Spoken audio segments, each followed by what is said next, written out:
6 सननिफ्राय 2002 मायथाइनिफ्राय आथिखालसिम क'क्राझार CITनि जि माने बिनि स्टेटास बिनि जि रिपुटेसन बे रिपुटेसना बिराद गाज्रि जालांदों आरो बे गाज्रि जाहैनायनि आन्दोआवनो दङ आथिखालाव बिनि जि रेजिस्ट्रार चैतालि ब्रह्म बिथांनि दैदेननायावनो क'क्राझार CITआव रांखावरिनि बेले बेजे आरो बेयाव जिखिनि CITनि अथरिटिया जिखिनि रुल एन्ड रेगुलेसन दङ बे रुल एन्ड रेगुलेसनखौ चैतालि ब्रह्म बिथाङा खेलिमेलि खालामनानै गावनि गोसो बायदि जायखौ लुबैयो बेबायदि बिथाङा खामानि मावबाय थादों आरो बेफोर खेलिमेलिफ्रा दुलाराय बर' फरायसा आफादनि नोजोराव गोग्लैदों आरो बेखौनो जोङो क'क्राझार CITआव मोनसे गोजोन थासारि फैनो थाखाय बेवहाय मोनसे मोजां एनभायरनमेन्टनि गोनांथि जानायखौ जों मोनदांनानै दिनै निखिल दुलाराय बर' फरायसा आफादा जोङो प्रेस मिटखौ खालामनो गोनां जादों। गिबियावनो जोङो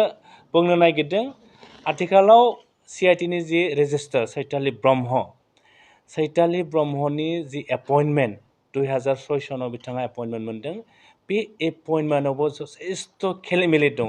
आं बोरै खेलिमेलि दङ नोंथांमोन आं बुंनो नागिरदों बेवहाय 2006 सननि 23 अक्ट'बराव गुवाहाटीनि बड'लेण्ड गेस्ट हाउसआव बेवहाय मोनसे मिटिं जादोंमोन आरो बे मिटिङाव माइनट्सआव स्पष्ट लिरनाय दङ माइनट्सनि 4 नम्बराव बेवहाय मोनसे मिटिं जादों recruitment of faculty and non teaching staff माने CITआव जिखिनि नन टिचिं आरो टिचिं स्टाफआव रिक्रुटमेन्ट होगोन बेवहाय 4 नम्बर माइनट्सआव स्पष्ट लिरनाय दङ बेवहाय लिरदों जायफोरा CITआव रेजिस्टार पस्टनि थाखाय जायखौ बेवहाय होनाय जागोन बै सुबुङा बेवहाय लिरदों क'क्राझार कलेज IIT गुवाहाटी बा नेरिस बेवहाय खामानि मावनाय जानांगौ नाथाय जों मिथिगौ बै समाव आथिखालनि रेजिस्ट्रार चैतालि ब्रह्मआ क'क्राझार कलेजाव जिअ'ग्राफि डिपार्टमेन्टआव कन्ट्रेक्चुवेल बेसिसआव बिथाङा फोरोंगिरि महरै खामानि मावदोंमोन। बिथाङा उनावहाय क'क्राझार कलेजनिफ्राय फैनानै CITआव गिबियाव फाइनेन्स आरो रेजिस्ट्रार अफिसाव बिथाङा एपइन्टमेन्ट मोनदों आरोखि। दा जोंनि बाथ्राया जाहैबाय बेयाव स्पष्ट लिरनाय दङ डिपुटेसन माने जायफोरा पार्मानेन्ट इमप्लयि बिथांमोनहासो डिपुटेसन फैनो हायो नाथाय चैतालि ब्रह्मआ बै समाव क'क्राझार कलेजाव पार्मानेन्ट पस्टआव गैयामोन बिथाङा डिपुटेसनाव मालाबा फैनो हाया नाथाय बिथाङा जुदि इन्टारभिउ होनानै रेजिस्टार जाफैदोंब्ला बे इन्टारभिउनि डेटखौ जोंनो दुलाराय बर' फरायसा आफादनो स्पष्ट CITनि जि दैदेनगिरि जि सामलायगिरि दङ बिथांमोना दुलाराय बर' फरायसा आफादनो स्पष्ट खालामनानै होनांगौ। खिन्थु आसरित भाबे आथिखालनि रेजिस्ट्रार चैतालि ब्रह्मआ 2017 सननि अक्ट'बरनि 25 तारिखआवसो बिथाङा मा जादों फुल फ्लेजेड क'क्राझार CITनि मा जादों बिथाङा रेजिस्टार पस्टआव बिथाङा थिसनजानाय जोंनि आखायाव माबा दङ बेनि फोरमान बिलाइ दङ आरोखि। दा बिथाङा 5 बोसोरनि थाखाय बेवहाय फुल फ्लेजेड रेजिस्टार महरै थिसनजादों आरो बिथांनि जि कमप्लिसन बेयो फैबाय थानाय 2022 सननि 24 अक्ट'बराव जोबगोन आरोखि।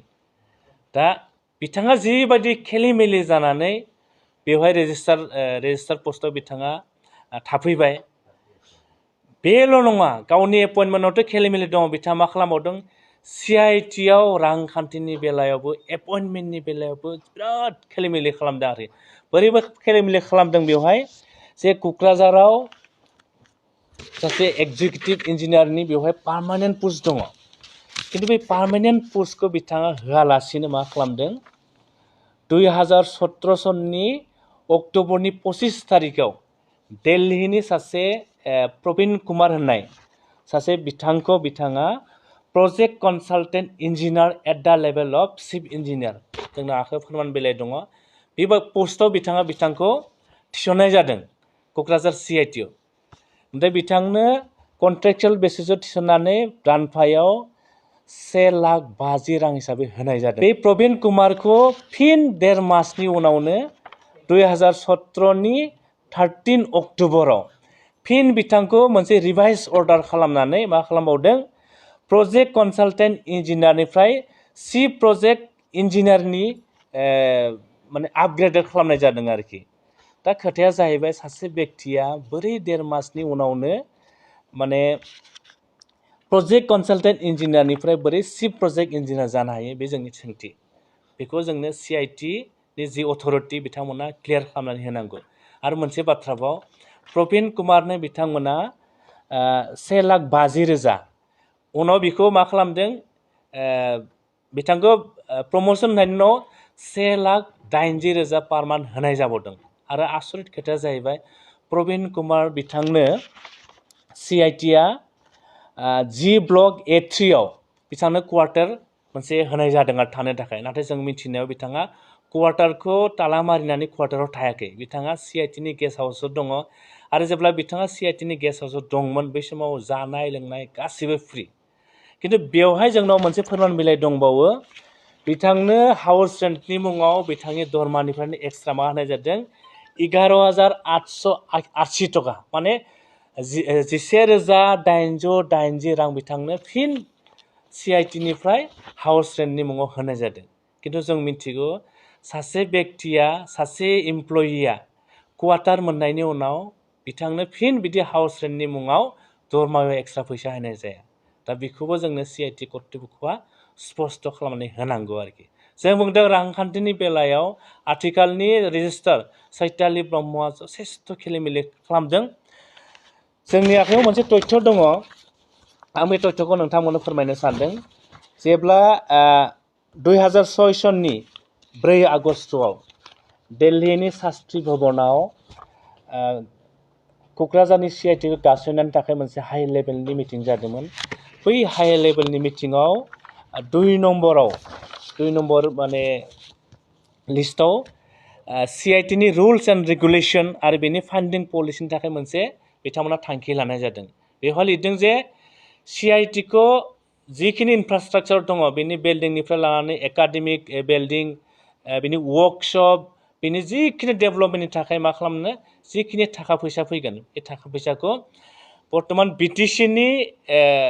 BTCनि आवथायाव मोनसे बेंक एकाउन्ट खुलिनानै BTCआनो बेखौ BTCनि गेजेरजों सेन्ट्रेलनिफ्राय जिखिनि थाखा फैसा फैगोन, बेखौ BTC सरकारनि गेजेरजों CIT आव बेखौ बाहायनो थाखाय बेवहाय मोनसे रिजुलेसन लानाय जादों आरो। खिन्थु बेखौ मा खालामदों, आथिखालनि रेजिस्ट्रार चैतालि ब्रह्मआ BTC खौ बाहेरायाव दोननानै बिथाङा डाइरेक्ट दिल्लीनिफ्राय गावसोरनि CIT आव सेन्ट्रेल फान्डिंखौ लाबोनानै गावनि गोसो बायदि खेलिमेलि जाय माने गोसो, बिथाङा जायबायदि गोसो बिथाङा बेखौ बाहायनाय जादों। जायनि थाखाय दिनै BTC कर्तृपक्षआ बेवहाय खुनु माने बिनि फिनान्सियेलाव इनभल्भमेन्ट गैया, खेलिमेलि जाबाय थादों।